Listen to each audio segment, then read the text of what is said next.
ಈಗ ನಾನು ಮಾಡ್ತಾ ಇರೋ ರೆಸಿಪಿ ಬಂದುಬಿಟ್ಟು ತುಂಬ ಚೆನ್ನಾಗಾಗುತ್ತೆ. ಆವತ್ತು ನಾನು ಈ ಮಾವಿನಕಾಯಿಗಳನ್ನು ಬಿಸಿ ನೀರಿಗೆ ಹಾಕಿ ಉಪ್ಪಲ್ಲಿ ಹಾಕಿಟ್ಟಿದ್ದಂಥ ಮಾವಿನಕಾಯಿ. ಇದರಿಂದ ಒಂದು ಗೊಜ್ಜು. ಇಲ್ಲಿ ಬೆಳ್ಳುಳ್ಳಿ ಮತ್ತು ಹಸಿಮೆಣಸು ಬೇಕಾಗುತ್ತೆ ಇದಕ್ಕೆ. ಇದನ್ನು ಕುಟ್ಟಿ ಪೇಸ್ಟ್ ಮಾಡಿ ಹಾಕೋದು. ಇದರಿಂದ ಒಂದು ಗೊಜ್ಜನ್ನು ಮಾಡೋಣ, ತುಂಬ ಚೆನ್ನಾಗಾಗತ್ತೆ.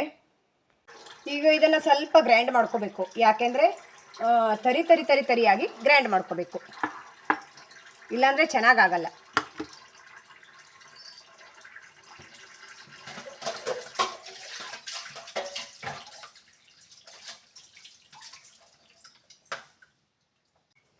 ಈಗ ಇಲ್ಲಿ ಪೇಸ್ಟ್ ಮಾಡಿ ತಂದಿದ್ದೇನೆ.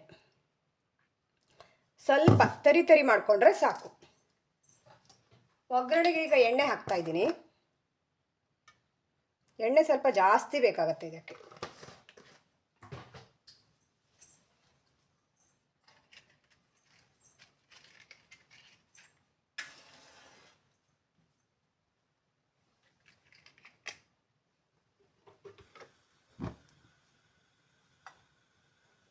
ಈಗ ಇದಕ್ಕೆ ಉದ್ದಿನ ಬೇಳೆಯನ್ನು ಹಾಕ್ತಾ ಇದ್ದೀನಿ, ಒಂದು ಅರ್ಧ ಟೀ ಸ್ಪೂನು. ಹಾಗೆ ಸಾಸಿವೆಯನ್ನು ಒಂದು ಅರ್ಧ ಟೀ ಸ್ಪೂನ್ ಹಾಕ್ತಾಯಿದ್ದೀನಿ.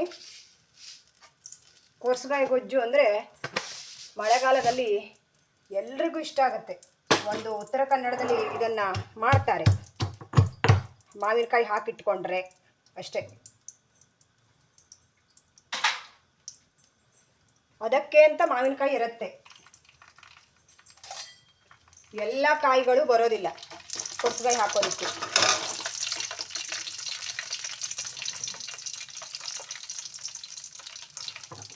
ಈಗ ಇಲ್ಲಿ ನಾನು ಪೇಸ್ಟ್ ಮಾಡಿದ್ದನ್ನು ಹಾಕ್ತಾ ಇದ್ದೀನಿ. ಬೆಳ್ಳುಳ್ಳಿ ಮತ್ತು ಹಸಿಮೆಣಸನ್ನ ಪೇಸ್ಟ್ ಮಾಡಿಟ್ಟಿದ್ದೀನಿ, ಅದನ್ನು ಹಾಕ್ತಾ ಇದ್ದೀನಿ.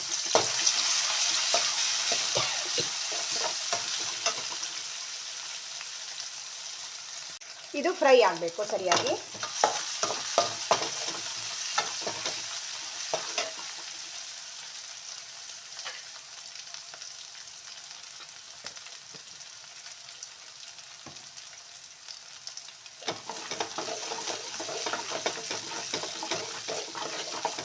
ಕೆಂಪಾಗಾದ್ಮೇಲೆ ಈ ಪೇಸ್ಟ್ ಮಾಡಿಟ್ಟಿದ್ವಲ್ವ ಇದನ್ನು ಹಾಕೋಬೇಕು. ಲಾಸ್ಟ್ ಫೈನಲಿ ಇನ್ನೊಂದು ವಸ್ತುವನ್ನು ನಾನು ಸೇರಿಸ್ತಾ ಇದ್ದೀನಿ.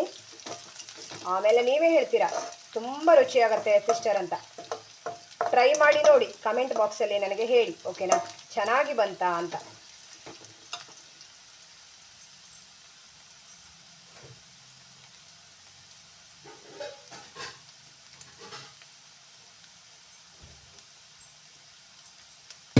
ಈಗ ನೋಡಿ ಗೋಲ್ಡನ್ ಕಲರ್ ಆಯಿತು. ಈಗ ಇದನ್ನು ಹಾಕೋಣ.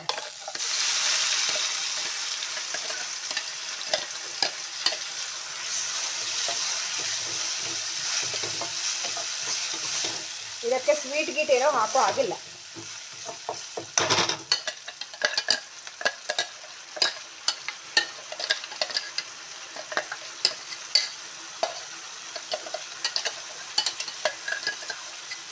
ಮಾವಿನಕಾಯಿಲಿರ್ಬೋದು, ಹಲಸಿನಕಾಯಿಲಿರ್ಬೋದು, ವೆರೈಟಿಯಾಗಿ ಮಾಡಬಹುದು.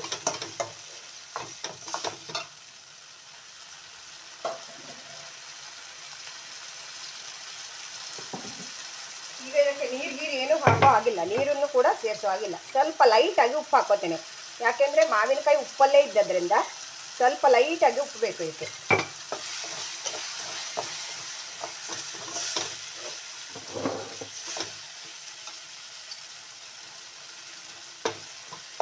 ಈ ಗ್ಯಾಸ್ ಆಫ್ ಮಾಡಿಕೊಂಡು ಈಗ ಇನ್ನೊಂದು ವಸ್ತುವನ್ನು ಸೇರಿಸ್ತಾ. ಗ್ಯಾಸ್ ಆಫ್ ಮಾಡ್ತಾ ಇದ್ದೀನಿ. ಫೈನಲಿ ಇದಕ್ಕೆ ನಾನು ಗಟ್ಟಿಯ ಮೊಸರನ್ನು ಹಾಕ್ತಾ ಇದ್ದೀನಿ. ಎಷ್ಟು ಚೆನ್ನಾಗಾಗತ್ತೆ ಗೊತ್ತಾ, ತುಂಬ ಚೆನ್ನಾಗಾಗತ್ತೆ. ಗ್ಯಾಸ್ ಆಫ್ ಮಾಡ್ಕೊಂಡು ಹಾಕಬೇಕು ನೋಡಿ, ಊಟಕ್ಕೆ ಸಖತ್ತಾಗಿರುತ್ತೆ. ಫೈನಲಿ ಕೋರ್ಸುಗಾಯಿ ಗೊಜ್ಜು ರೆಡಿ. ನನ್ನ ಈ ವಿಡಿಯೋ ಇಷ್ಟ ಆದರೆ ಲೈಕ್ ಮಾಡಿ, ಶೇರ್ ಮಾಡಿ, ಸಬ್ಸ್ಕ್ರೈಬ್ ಮಾಡಿ. Thank you so much friends. ಮುಂದಿನ ವಿಡಿಯೋದಲ್ಲಿ ಮತ್ತೆ ಸಿಗ್ತೇನೆ. ಬಾಯ್ ಆಲ್.